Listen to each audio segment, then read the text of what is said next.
Hey guys, I've been involved in the sports betting business for 20 years, but I'm about to place my largest bet ever. And as you'll see in this video, I'm going to put my money where my mouth is. I'm Professor MJ. For those of you who don't know me yet, I'm a university professor and I hold a PhD in statistics, which comes in handy when gambling on sports. And to those of you who have been following me over the past 2 years, either through my website or my Facebook group or my mailing list, well, it's good to be finally talking to you on camera. And is there a better way to launch my new YouTube channel than by talking about a bet that I'm very confident is going to be a very good value play? First, how much am I willing to risk? Or, as I prefer to say, how much am I willing to invest? Because I see the sports betting business more as an investment business. Well, the answer is 10,000 US dollars. That's right, 10 grand. The number one question in your mind right now is probably, well, what's the bet exactly? Well, you will need to be a little bit more patient before you find out, as I'll show you later in this video my bet slip. Well, I'll give you a little hint. It's on a NFL future bet. Alright, I'll be even more specific. I'm going to bet either the over or the under on the number of regular season wins by a specific NFL team. In the next few days, I'll be driving from where I live, which is the province of Quebec in Canada, all the way to the state of New Jersey to place my big bet in a physical sports book. You may wonder, why aren't you placing your bet online instead? The answer is, I've researched between 25 and 30 online sports books, and each of them has at least one of the three following problems. Problem number one. Some online bookmakers have a low maximum betting limit. For example, I've seen one that won't allow a bet over $100. Well, since I'm willing to bet $10,000, well, $100 is not going to cut it. Problem number two. Most of the online bookies have odds on the specific bet that I'm looking for that are too low. So if you're comfortable with American odds, the bet that I'm looking for has odds between minus 150 and minus 170 in most online bookies, which means you need to risk between $150 and $170 in order to secure a net profit of $100. Well, at some specific physical sports books in New Jersey, I've seen some bookmakers that have odds between minus 125 and minus 134, which is a huge difference. And it's going to make the ride to New Jersey well worth it, because my payout is going to be so much larger. Finally, problem number three. I've seen some online bookies that have fairly high betting limits and whose odds are reasonable, but these bookies are not trustworthy. I've read some bad reviews about them, so I'm not comfortable depositing thousands of dollars with them. Whereas I'm not worried about the sports books in New Jersey to steal my money. Okay, enough with the introduction. Keep watching, because you'll find out soon what the bet is, and I'll tell you why I believe this is a moneymaker bet, which hopefully will make you and I richer at the end of the NFL regular season. I just drove 8 hours to get to the FanDuel Sportsbook at the Meadowlands, which is close to MetLife Stadium, the home of the New York Giants and New York Jets. And I chose this sportsbook because it's the one that has the best odds on the specific bet that I'm looking for. So it's the moment of truth. I'm about to place my $10,000 bet. Alright, so things got a little complicated. I was able to partially place my bet. First, let me show you the ticket.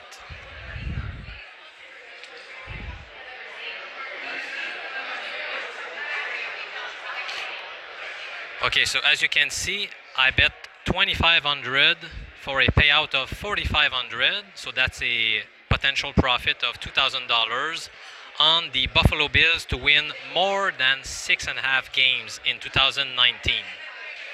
So I tried placing the $10 wager. It looked like things were fine until they told me that the bet was rejected. But even worse, they had changed the line from minus 125 to minus 165, which is a huge change. And they told me, well, if you want to place your bet with those odds, go ahead. But I thought this was a ripoff. I mean, how can you change the odds after I tell you what I'm looking to bet on? So after arguing a little bit, they finally accepted a $2,500 bet. And if you go online, you'll see that the odds have changed to minus 165. So right now I'm going to drive to Atlantic City to try to place more bets on the Bills to win over 6.5 games. So it's a 2 or 3 hour ride, I believe. So I'll talk to you later to tell you if I was able to put more money on them. Alright, so I drove from the FanDuel Sportsbook at the Meadowlands, and I'm currently outside of the DraftKings Sportsbook in Atlantic City. So as you know, my big bet is on the Buffalo Bills to win more than 6.5 games this season. So the absolute best odds that I found are minus 118 at Ladbrokes, but this casino won't accept Canadian players. So the next best odds that I found were at FanDuel, and as you know, they limited my bet to 2,500. So I still had $7,500 that I wanted to bet on the Bills to win more than 6.5 games. So the third best odds are minus 130 at Bet365, which is a pretty trustworthy online sportsbook. But the limit is about $500, which I already bet online. And now the next best odds are here at the DraftKings Sportsbook in Atlantic City at minus 134, which is still pretty good compared to Pinnacle that has minus 168, or other online bookies that have minus 160 or minus 155. So it was still a good price here at minus 134. So I came here last night and I asked to bet $7,500, and again my request was denied. They limited me to 1,500 only, which was pretty disappointing. So here's what I did. I came here with my girlfriend and my sister-in-law. This morning, my sister-in-law came and tried to place a $1,300 bet. And it was accepted at the same odds as yesterday. So that was good. And then 5 minutes later, my girlfriend went with my sister-in-law, pretending that she wanted to match her bet. But a little problem occurred. I forgot to tell them to check again that the odds had not changed. And unfortunately, the odds were now minus 150. And they still placed the bet because they did not check beforehand. Okay, so I'm gonna keep shopping a little bit here in Atlantic City to see if I can find good odds on the Bills to win more than 6.5 games. If not, well, that will be it. I still have around $7,000 on them. And I'll tell you in a little while why I like them so much to do fairly well this season and why I think they are quite a bit underrated. Here are my 4 bet slips. The first one from the FanDuel Sportsbook, and the last 3 from the DraftKings Sportsbook. I ended up not placing any more bets, as all of the remaining sportsbooks in New Jersey had odds that were not acceptable to me. So here's a quick recap of what's at stake on these guys to win at least 7 games in 2019. The first bet that I placed was at the FanDuel Sportsbook. You can see here the risk and payout amounts. I also placed 3 bets at the DraftKings Sportsbook, and I also mentioned betting online in Canadian money. I'm converting here in terms of US dollars.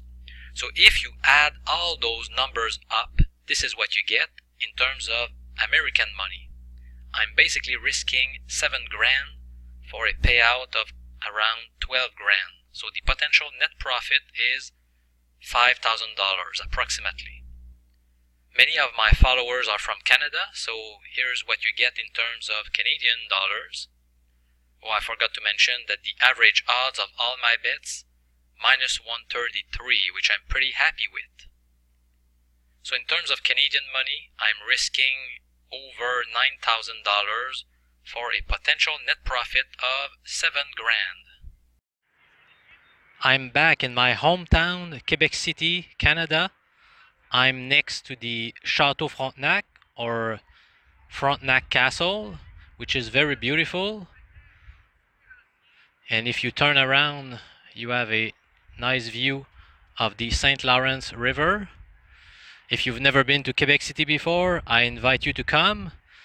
But if you don't like the cold, don't come in the winter though, because it's freezing.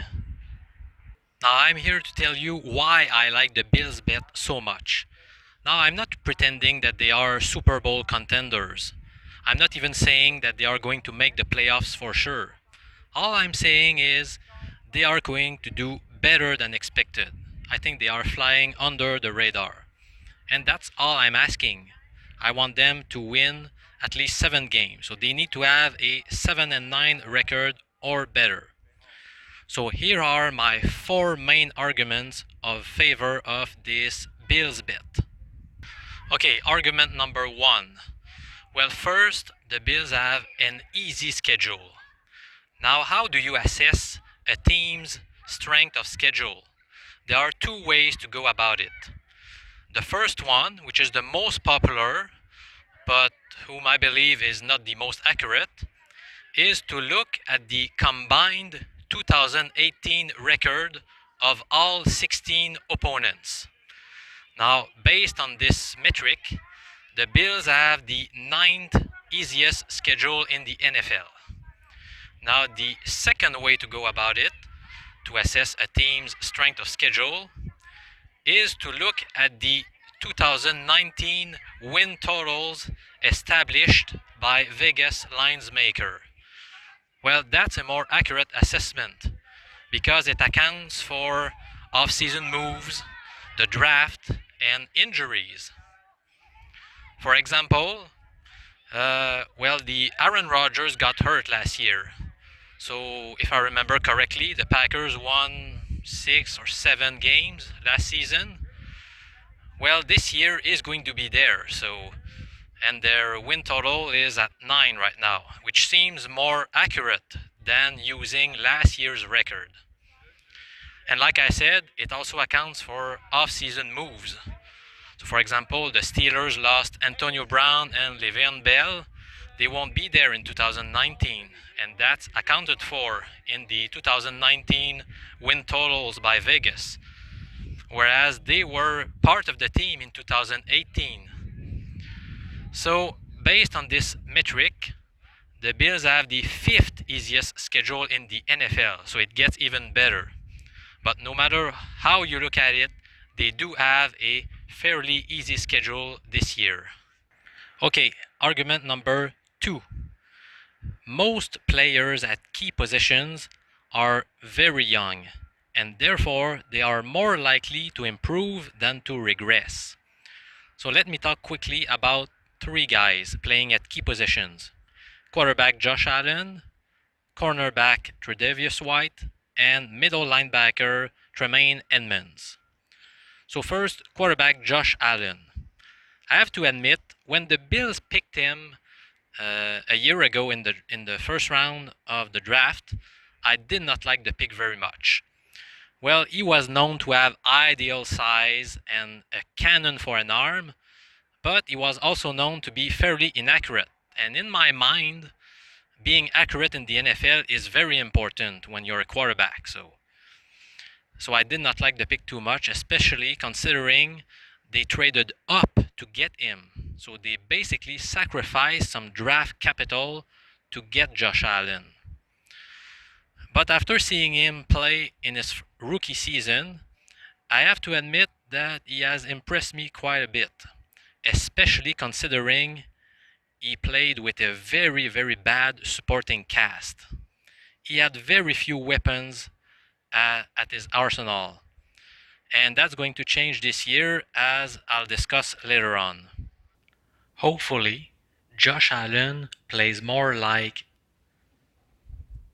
this guy than this guy. Now, cornerback Tre'Davious White is really an all-pro. He's very, very good. Even though some casual fans may not know him at all, or they might heard of him a little bit because he's playing in a small market, but he's very good. He's a shutdown corner, and he's going to enter his third season in the NFL. And then middle linebacker is a key position. You'll agree with me.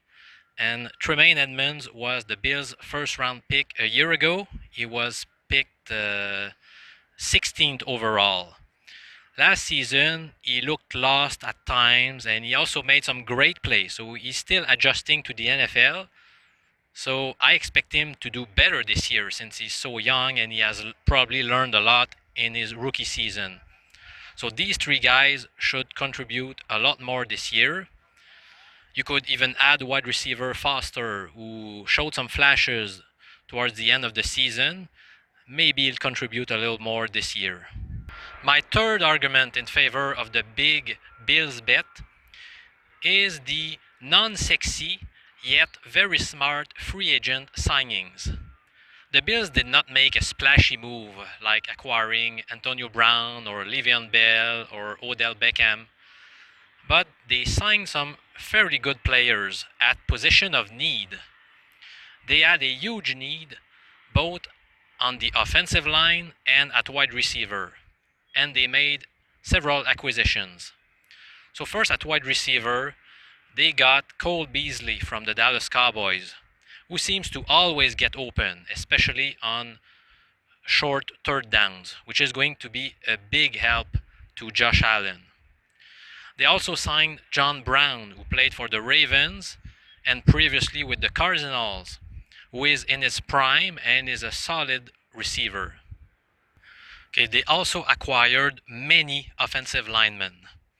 First, the big one was the acquisition of Mitch Morse from the Kansas City Chiefs. Having a veteran center is going to be of big help to Josh Allen this year.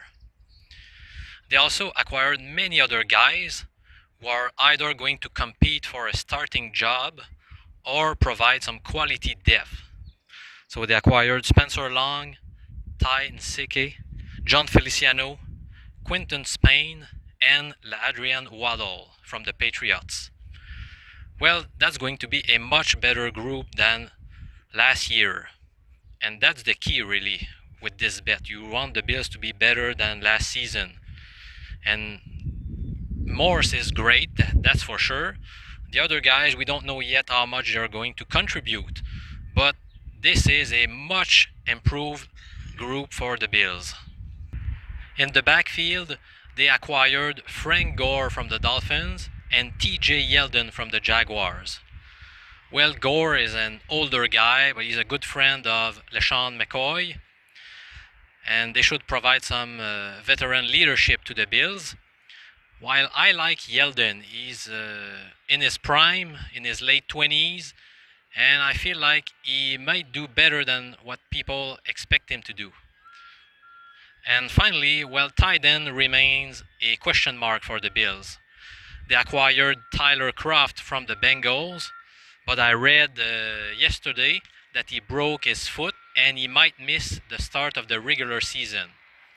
But he was still a question mark. We don't know how good he is really, So we'll see what happens. But obviously, when you're betting a team with a 6.5 win total, you cannot expect them to be loaded at every position. So tight end is going to be fairly weak for the Bills this year, just like it was last season.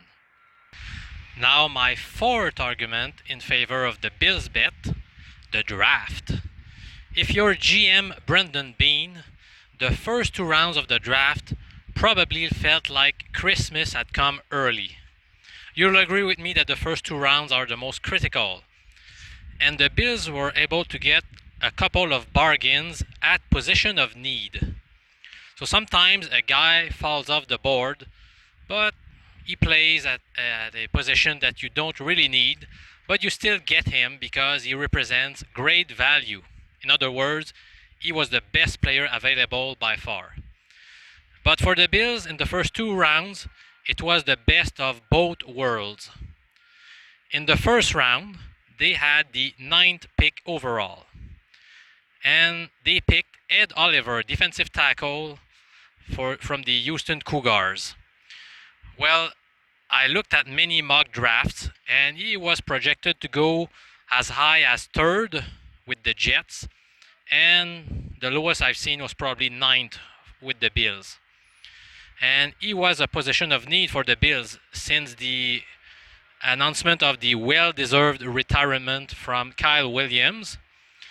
So he was really a great bargain. He was named the top interior defensive lineman in all of college football in 2017. And throughout his career, he racked up some great numbers despite playing out of position at nose tackle for the Houston Cougars. So who knows how high his ceiling is. In the second round, the Bills selected Cody Ford, offensive lineman from Oklahoma. Well, as I said earlier, offensive line was a huge position of need for Buffalo, as they had one of the worst offensive line in all of football last year. Josh Allen kept running for his life throughout the season. And here's how desperate the Bills were to get Cody Ford. They had the 40th pick overall.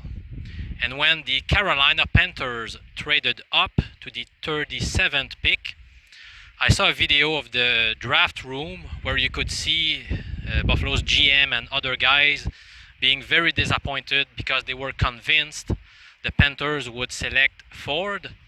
But when they didn't, they exploded with joy and they traded up 2 spots and sacrificed their 5th round pick in the process to get Cody Ford. Now, just for fun, I typed in Google NFL mock draft 2019 and I looked at the first 5 or 6 mock drafts, and all of these experts had projected Cody Ford to go in the first round. So he was a huge steal at number 38 at a position of big need for Buffalo. Okay, so here are some final thoughts and more reasons to bet the Bills to win more than 6.5 games in 2019. Well, the online sportsbook that I respect the most is Pinnacle.